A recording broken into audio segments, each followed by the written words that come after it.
and I've been saying for a while now at this table that I think we need to be doing more. That's very easy for someone like me to say, sitting at this table in New York City.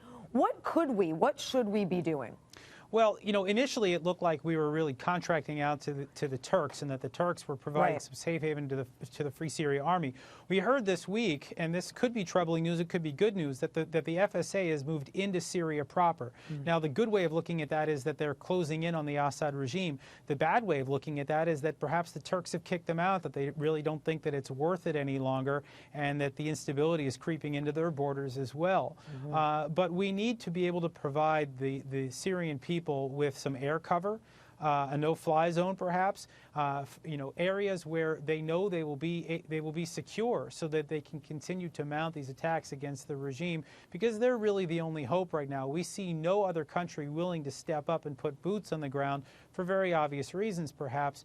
Iraq being probably the most glaring example of what can go wrong if you put boots on the ground. But we should be able to provide non-kinetic assistance or assistance from afar, and for whatever reason, this administration is completely unwilling to do it, and they're standing by, allowing a full-scale massacre to take place in full sight. Jonathan, this is Ben Domenech. I think one of the reasons they're doing that, obviously, is that this is an election year. The timing here at home doesn't really suit them. One of the concerns that I have really is something that you mentioned earlier, which is the threat of chemical weapons that exist there. In terms of what we could do for stability in terms of the region, isn't that something that should really take priority in terms of the focus of anything that we would do on the ground? And what would it really take to address that sort of challenge from your perspective?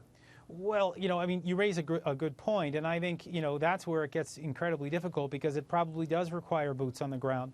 You can't go in and secure those chemical weapons caches without having people there in order to do it. So you're talking about special operations, you're talking about clandestine activity, and I'm sure that we have some folks on the ground right now who are doing that kind of work. But I think the question remains is how many people are needed in order to do it properly, and whether we've got those boots on the ground doing that. And I just don't have an answer. But in response to your first comment, and I think you're right, that this election has a lot to do with it. But if you think about what we've decided to kick down the road for the American election, I mean, this is a really horrible scenario, right? You've got a massacre taking place in Syria. You've got Iran marching forward with nuclear weapons. You've got, you know, a potential flatlining economy in Greece where they might need to default. I mean, what more can we ask the world to postpone on behalf of our elections? This is an incredibly cynical approach. Everybody agrees it's really bad, but there seems to also be a hesitation to do something. And to me, that because we've got to focus about the real story. Hold on, actually, I have an idea. I think that the recognition is that even trying to do some of the lesser things could lead into much bigger things right now. When you're talking about, for example, trying to deal with the stockpiles, chemical weapon stockpiles on the ground, those are there specifically, as Assad says, to deal with the repelling an outside invasion. So we start landing forces, if we start flying planes in the sky, now you may have a possibility where he goes Saddam. Saddam did use chemical weapons against his own people at one point in time. This is not unthinkable. As part of the Anfal campaign against the Kurds. So by trying to get involved, there's always the possibility of making it worse. And I think that's why people on the left and on the right are like, look, this just isn't our fight. And frankly, I still remain ambivalent. I mean, SC, you lay out a dreadful situation in Syria, as does Jonathan, but I actually tie Libya to Syria in a certain sense, that we got involved with Libya, the NATO troops, no-fly zone, illegally, according to the left, and for the express purpose of protecting Benghazi from Gaddafi and his potential for genocide there. And we see that Benghazi became a terrorist nest that led to the murder of our ambassador and 3 other Americans.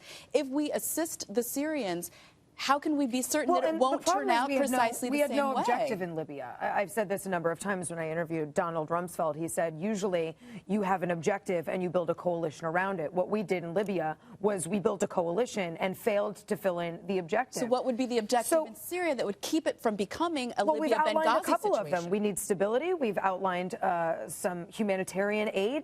We have a number of objectives. Are there leaders that we've identified that we would like to see take over Syria? Well, no, that's part of the other problem is we're not exactly sure of who the rebels are, but you can't be sure of who they are until you get on the ground and you invest.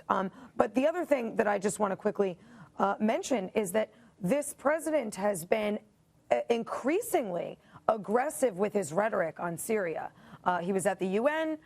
We don't have to play the SOT, but the gist of it was the future must not belong to a dictator who massacres his people. We remember he stood outside the Holocaust Memorial months ago and said, never again. He was one of the first world leaders to come out and say, it's not a case of if Assad goes, but when. Well, now we just look a little embarrassed when we keep putting up this inflated rhetoric and don't do anything about it. I wish, I've said this to you before, I wish we'd just be honest about this and say, we're not doing anything about Syria. And then we wouldn't look like liars.